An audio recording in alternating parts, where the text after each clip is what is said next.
I think a lot of my friends they would say to themselves, they're not surprised at all that Corey's found himself winding his way into doing a TEDx talk, but they'd be pretty surprised when they find out it's going to be about beef and beef genetics. But it is definitely the most fascinating thing that's ever come to my plate, and there's nothing I've actually been more excited about than this. So one thing I want to start about, it's an overarching sort of thought that I want everyone to have in this talk. A discovery happens because we're on a search for knowledge. How we apply that discovery is what makes it groundbreaking, right? And what we do with that groundbreaking discovery is how we can change the world. And I know you're thinking, what does that have to do with beef? So just wait for it, all right? All right, we'll get there. It's always been my job to think of the big picture and then to figure out how to sort of execute that big picture, how to create some sort of a pro-social action tied to consumers, to people that are doing things. As a kid, I was friends with, I won't say their names, but I was friends with Frank Hendricks' children. Now, Frank Hendricks has been kind enough to bring me into the loop to help him out with this project that he's been working on for 18 years. And that's what we're going to get into. So the title of this talk is Redefining Beef Tenderness, so we should probably start with, what do we know about beef tenderness? Guess what? We don't know anything about beef tenderness. What we know about beef tenderness is that we have no way of actually guaranteeing or figuring out what the tenderness of beef is going to be before it's actually served and tested, right? So what we have right now is the USDA is using, and by the way, there's no science to change the way that this is working right now. So they're using the best tools they can right now. So right now, all you can do is use fat as a correlating factor in determining the quality of beef. So, select, we all know what select is. As you can see in this beautiful little drawing, there's not very many little specks of fat in it. Choice, there's a lot more. And then, of course, prime, the one you pay the most for, has a whole bunch of marbling and fat in it. So right now, this is the best tool that we have of determining the quality of beef. All right, so this is where the story gets interesting. Not there yet. So Frank Hendricks, animal sciences professor and applied geneticist at Washington State University, has a long career, a very accomplished career of creating innovative agriculture practices, grazing practices, irrigation practices, and even has discovered other genes. Needless to say, since I've partnered with Frank, I've become the not smartest person in the room very, very many times. During a seminar, Frank heard one of his colleagues talking about, it's Dr. Joie, talking about how he may have made a connection between genetics and beef tenderness. Well, Frank is all about this sort of stuff. He's a rancher, he's a farmer, he's a scientist. He's like, we got to look into this more. So Frank put a team together. That included a writer, a statistician, all the stuff that happens when you're going to do a big study and then write a report and then submit it to scientific journals and all that stuff. Well, a very unfortunate, unexpected thing happened. At Washington State University, there was a big round of incentive retirements, and the animal sciences department went from 37 people to 5 people. Needless to say, this changed a lot. Frank decided, this has to be done. I'm going to take this study on my own, at great expense. So Frank started a study, an 18-year study, to try and figure out if you could make a connection between genetics and beef tenderness. Okay, what does a study mean? You just throw the word study out. So here's what a study like this actually looks like. So Frank collected thousands of blood samples from cattle. You then take that blood sample, you put it into a really expensive machine, and then it pulls out the DNA. You take the DNA, you put it into another really expensive machine, except this time you're looking for something specific. And you put ink, a certain kind of dye, into that machine, and then it comes back showing if the markers are present.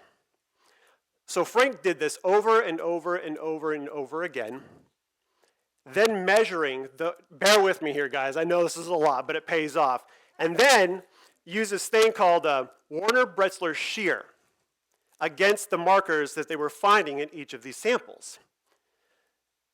That determines basically sort of the chew in each piece of meat, right? So they were able to figure out if the markers did in fact indicate tenderness in beef. So now what I'm about to show you, I'm really excited to show you because this has never been seen before. It hasn't been announced. This is the first public sort of display of this discovery. And this is crazy fascinating. People had no idea that this is the way it went. What we realize is if you're looking at a typical herd of cattle right now, the average, and by the way, the T1, that's T's for tenderness, not getting too complicated here, and then T10 is the highest tenderness. So you've got T1, least tender, T10, the most tender. What they discovered is that you can rank tenderness naturally by genetic markers on a scale of 10. This was never known before. In fact, before, it was just fat correlation was the only way of trying to figure out if they could make beef more tender. The other fascinating thing that came out of this is that the average US beef is a 3. So whether you're paying the most expensive price at a nice restaurant for a prime rib that is like super great, the odds are that it's going to be right in this sort of range of T2 to T4, but T3 is what average beef actually is. Some of us have gotten lucky and gotten a T10. Hopefully none of us have gotten unlucky enough to get a T1 because it's like chewing on a shoe. But here's the thing. The T9 and T10 are so rare that it took 3 years of testing before Frank found the first T10 genetically tender animal. And I've had this stuff, by the way. It's really tender. It's real. But here's where the discovery becomes a breakthrough. Frank was able to determine that you can breed tenderness into a herd of cattle. This is something that was never known before. T2 to T5 is something that we would probably consider to be average US beef. That's the typical stuff that we're normally eating. T6 through T8, and I want you to think about the big picture here. The big picture, the multi-billion-dollar industry, all the people that are eating beef and ordering it at restaurants. T6 and T8 is guaranteed to be tender. Now that's a fascinating thing because before this, it was guesswork, right? And then of course T9 and T10, super rare, super tender.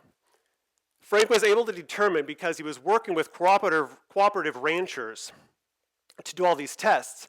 They were then also kind of breeding cattle and doing all this stuff together. Guaranteed tender beef from a T6 to a T8 can be bred into an average herd in about 3 years. To get to a T9 and T10 is an average about 6 years to get to where you have those animals. So I've talked to a lot of people about this, and the first thing everyone says, you can't talk about genetics and food without thinking about genetic modifications. So this is what helped me out a lot too. See these two cows? Okay, what do we know about those guys? Well, we know they're cows, and we know they're different colors. You may not know, there's a few in this room I know that know, you may not know that those are both Angus cows. There's a red Angus cow, and there's a black Angus cow. They look well fed. The genetic difference between these two animals is their hair color. That's the difference between these two animals.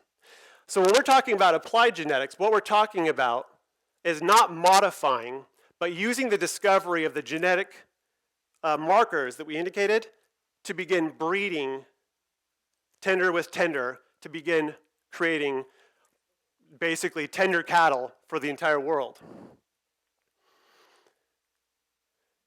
So this is a fascinating, huge, exciting discovery, and it's going to be interesting to see how it evolves. But I think that when we're looking at this and we're thinking about there was a discovery made, it's a groundbreaking discovery because now it can be applied and anybody can use it, right? And everybody can start breeding this tenderness into their herds. But I think that there's a bigger picture, and this is something that Frank, thank goodness, he's on board with this. In fact, he's encouraging it. there's another even bigger picture, which is this could mean the global rebuilding of the global cattle herd. So what if we were to take this discovery and incorporate restoration of grasslands, incorporate regenerative agriculture practices to ranchers and farmers across the globe. And we could do this by incorporating that into the phase where people are going to be going to get these animals actually tested. This could be the beginning of greatly reducing the carbon footprint of cattle across the globe in this one amazing discovery with so much incredible potential. So when we talk about the difference between a discovery, and then a breakthrough, and then changing the world, it's all packaged right here in cows. Who'd have guessed? And so I think that the takeaway that we should leave here with is beef's going to get a lot more tender, and we have an amazing potential ahead of us to change the world for the better because of this amazing discovery.